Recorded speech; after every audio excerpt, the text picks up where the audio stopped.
প্রিয় সোশ্যাল মিডিয়ার বন্ধুরা, আসসালামু আলাইকুম। আলহামদুলিল্লাহ আমি ভালো আছি। আশা করি বন্ধুরা আপনারা সকলেই ভালো আছেন। হ্যাঁ বন্ধুরা, গাছতলা বহুত দেখেছেন, বাঁশতলা এরকম কতজনে দেখেছেন আমি জানি না।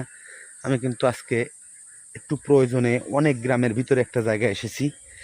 প্রচণ্ড রকমের গ্রাম যাকে বলে বা গাছপালা, বাঁশতলাতেই আছি। তো দেখলাম যে অত্যন্ত চমৎকার একটি পরিবেশ, এত সুন্দর পরিবেশ আসলে সবসময় পাওয়া যায় না। দেখেন আপনারা, এখন কিন্তু সন্ধ্যা হতে অনেক বাকি, কিন্তু মনে হচ্ছে একেবারেই গধূলি বেলা। আর এই যে বাঁশ গাছগুলি আপনারা দেখতে পাচ্ছেন, তো সেটি দেখে আমি চিন্তা করলাম যে দেখি বন্ধুদের সাথে একটু শেয়ার করে দেখি।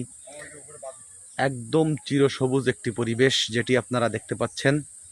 এত সুন্দর গ্রাম বা এরকম গ্রাম্য পরিবেশে আমি কত বছর আসি না, বা আদেও কখনো দেখেছি কিনা, আগে হয়তো দু একবার দেখেছি। তো এজন্য আমি চিন্তা করলাম যে বন্ধুদের সাথে একটু শেয়ার করি। এত সুন্দর গ্রাম, বাঁশবাগান, একেবারে চারিদিকে শুধু বাঁশ আর বাঁশ। আমি কিন্তু বাঁশের ঝোপঝাড়ের মধ্যে দাঁড়িয়ে আছি।